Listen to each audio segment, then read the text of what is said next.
harmony and warmth. And how are we going to do that? We are not only going to cheer just for our child, but we are going to cheer for every single child who comes here and performs on this stage today, displaying their potential. So are we ready? Are we going to do that? Yes. Can we be louder? Yes. Thank you so much. So before we begin, we want to thank the Lord Almighty for giving us an opportunity to witness our children growing and developing every single day. It gives us a certain kind of satisfaction seeing them evolve every single day. So let us take a moment and join our hands for the Infini prayer.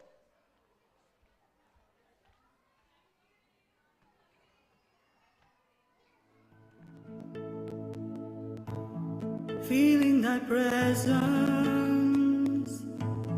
feeling thy grace, feeling thy radiance. You are my source of faith and strength. You are my path and destination, and I'm always connected to you. Nothing of me and everything of you. Lead me higher, lead me deeper, lead me beyond, lead me to you.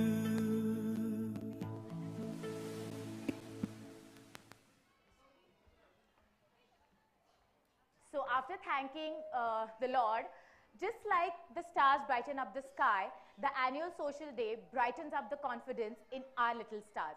It gives these young children a lovely chance to uphold our pride. We will now uphold the pride of being an Indian citizen. May I please request all of you to rise for the national anthem.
Thank you so much. Please feel comfortable as you settle in your seats. Before we begin the celebrations for today, there are a few pointers that I would like you to note for the smooth functioning of the show and to make sure that all of us enjoy the show seamlessly. So these are a few points that I would request all of you to note. Our children are our priority. Let us give priority to them instead of our mobile phones. I think our mobile phones can go on silent mode for the next 1.5 hours. All the photographs and videos will be taken care by us, so don't worry about capturing the memories. And like I said, every single child here deserves your appreciation and cheering. So please, please, please, I would request you to let those whistles and cheers come in as our children perform on stage today. So how many of you are attending the annual social day for the first time? Okay, that's quite a lot, many of you. So Jumpstart's growth story has been incredible. I'm sure that especially the ones that are attending it for the first time are curious to know about it. So now I want to take a moment to take you all through the Jumpstart growth story and make all of you a part of it. Can we please have the growth story?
So that was an incredible journey of the past 10 years. I feel, and I'm sure my team backstage feels honored and privileged to be a part of this success. Now I want to take you through a very special message by a very, very special person, the most enthusiastic member of our team, our guiding light, our CEO, Ms. Neha Tapadia. Unfortunately, and for the first time ever, her physical presence will not be felt in this auditorium due to health reasons. However, she has sent a very special message for all of us. While we wish her a speedy recovery, let's have a look at what she has to say. Ma'am, if you're watching us virtually, we definitely miss you today. What kind of a world do we want to leave for our children? This is the thought that inspired this year's annual social day. And the theme for this year's annual social day is, the world is a better place with. Better world sounds utopian, right? Can we actually make this world a better place for our children? In 2015, the world developed the Sustainable Developmental Goals, which is the roadmap for a fairer and greener world, which is the blueprint for peace and prosperity for the people and the planet, for now and for the future. 17 goals and 169 targets. Jumpstart has adopted these 17 goals in the teaching and learning process for our children. This is the part of our curriculum planner and also the experiential events. In fact, this year's annual social day has adopted many of these 17 goals. So the question stays, are we progressing? Are we actually making this world a better place? And the answer is yes. Poverty is declining. Access to clean drinking water is increasing. The global GDP is on the increase. Countries are adopting renewable sources of energy. Diseases like HIV and malaria are on the decline. Infant mortality is all-time low. We have become safer in many more ways than our past. The world is becoming a happier place. Yet, we have newer set of problems. The impact of COVID-19 is still there. Other problems like climate crisis, multiple conflicts and economic certainties are there. Only 2 out of 3 children are on track developmentally. There is still gender inequality. Women occupy only 27% seats in the national parliaments. CO2 emission is on the rise, there is deforestation and the temperature is increasing, and we do not have mitigation strategies. Only 12% of the developmental goals have been achieved. And yet, there is hope. The graphs of tomorrow have not been drawn. We have the power to change the trajectory of tomorrow. To achieve the utopian world, our better world, we need to do 2 things. First, as parents and as educators, we need to choose our leaders wisely, who can impact the goals of our world. And the other thing that we need to do is, we need to develop critical thinking skills in our children. Problems will have newer solutions, and these newer solutions will have newer problems. Our children need to find solutions by critically thinking, and this can be achieved only through better education. Our Jumpstarters have already onboarded this journey. Please join our team of educators and children in making this world a better place. I will miss being there in this year's annual social day, but I'm eternally grateful for helping us raise the future of tomorrow. Thank you. Thank you so much, ma'am, for that wonderful message. And now I want to invite our team, my team, our team of educators here on stage. But before that, let's have a look and let me introduce you to them, and then there is a special performance, a special surprise that's going to come by their side. Can we please have the team video?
So that was who we all proudly call our team, Team Jumpstart. Now, thank you. Now this team has put up a very special performance for all of you. But for that, and just to set the mood right before we get our little stars on stage, we want all of you to thank you